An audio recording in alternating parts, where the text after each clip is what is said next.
जय माता की।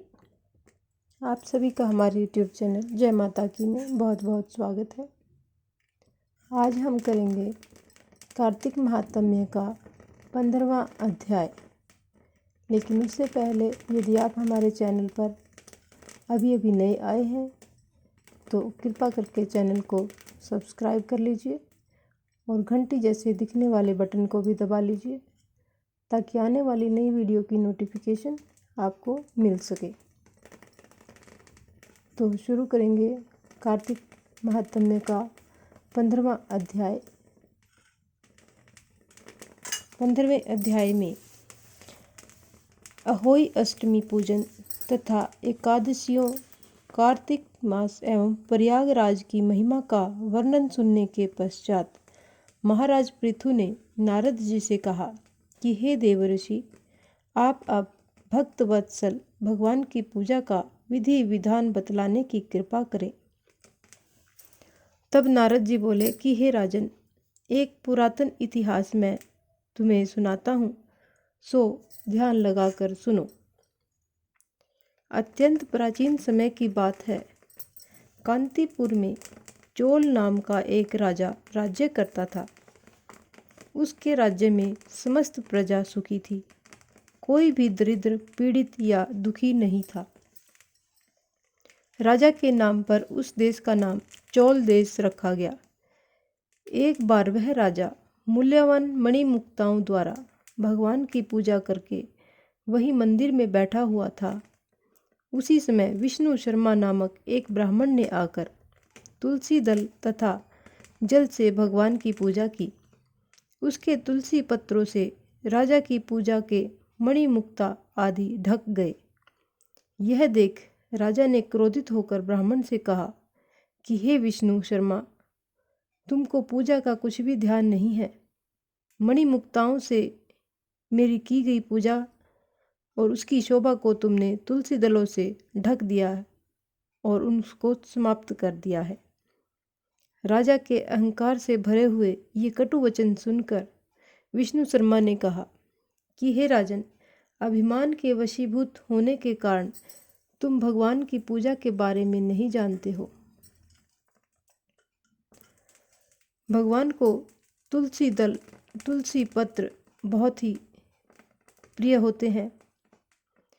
ब्राह्मण के यह वचन सुनकर राजा ने विष्णु शर्मा से कहा कि हे ब्राह्मण, तुम दरिद्री हो, इस कारण भगवान की पूजा को क्या जानो। क्या तुमने कभी भगवान का कोई मंदिर बनवाया अथवा कोई यज्ञ आदि किया है? अगर यही बात है तो मैं देखता हूँ भगवान की भक्ति करके पहले तुम स्वर्ग में जाते हो या मैं जाता हूँ। इतना कहकर राजा ने गुंगल ऋषि को आचार्य बनाकर बड़े बड़े यज्ञ आरंभ कर दिए और साथ ही ब्राह्मणों को बहुत सा द्रव्य दान देने लगा। परंतु विष्णु शर्मा पहले की भांति जैसे सर्वदा माघ तथा कार्तिक मास के व्रत, तुलसी वन का रोपण, एकादशियों को व्रत तथा ओम नमो भगवते वासुदेवाय मंत्र का सतत जप करते हुए भगवान की पूजा अर्चना करता रहा। वह उठते बैठते, चलते फिरते हर समय भगवान का स्मरण तथा कीर्तन करता रहता था। कार्तिक मास में एक दिन भगवान विष्णु ने जो ही रसोई तैयार करके रखी, कार्तिक मास में एक दिन जैसे ही विष्णु शर्मा ने जो ही रसोई तैयार करके रखी, कोई भोजन उठाकर ले गया। उसके बाद उसने व्रत भंग होने के भय से पुनः रसोई नहीं बनाई और भगवान का भजन करते हुए वहीं पर सो गया। दूसरे दिन फिर रसोई बनाई और जो ही भगवान को भोग लगाने लगा, कोई फिर से भोजन उठा कर ले गया।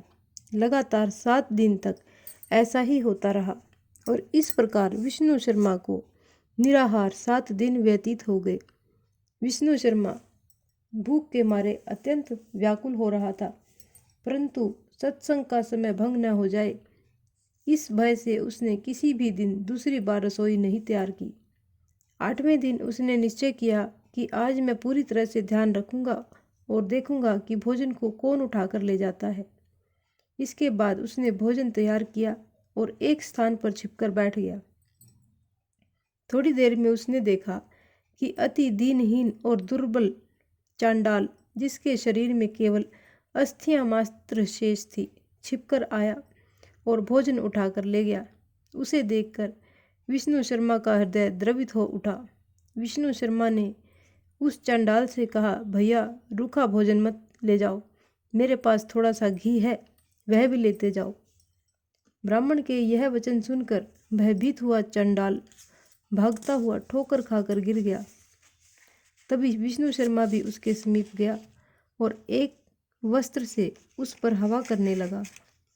थोड़ी देर बाद उस ब्राह्मण ने देखा कि उस चंडाल की जगह शंख, चक्र, गदा, परम तथा वनमालाधारी भगवान विष्णु स्वयं वहां लेटे हुए हैं। उसी समय विष्णु शर्मा ने भगवान के चरणों में गिरकर नमस्कार किया। तभी रुद्रादि देवता भी वहां पर आ गए और ऋषि मुनि वेद मंत्रों से उनका पूजन करने लगे। तब विष्णु भगवान ने अत्यंत स्नेहपूर्वक विष्णु शर्मा का आलिंगन करके उसको अपने साथ विमान में बिठा लिया और अपने साथ बैकुंठ को ले गए। चोल राजा भी यह दृश्य देख रहा था।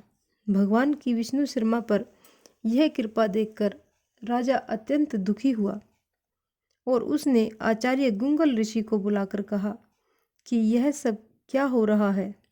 जिसके द्वेष के कारण मैंने इतने यज्ञ और दान पुण्य किए, वह बैकुंठ को जा रहा है और मैं यहीं पर उपेक्षित खड़ा हूँ।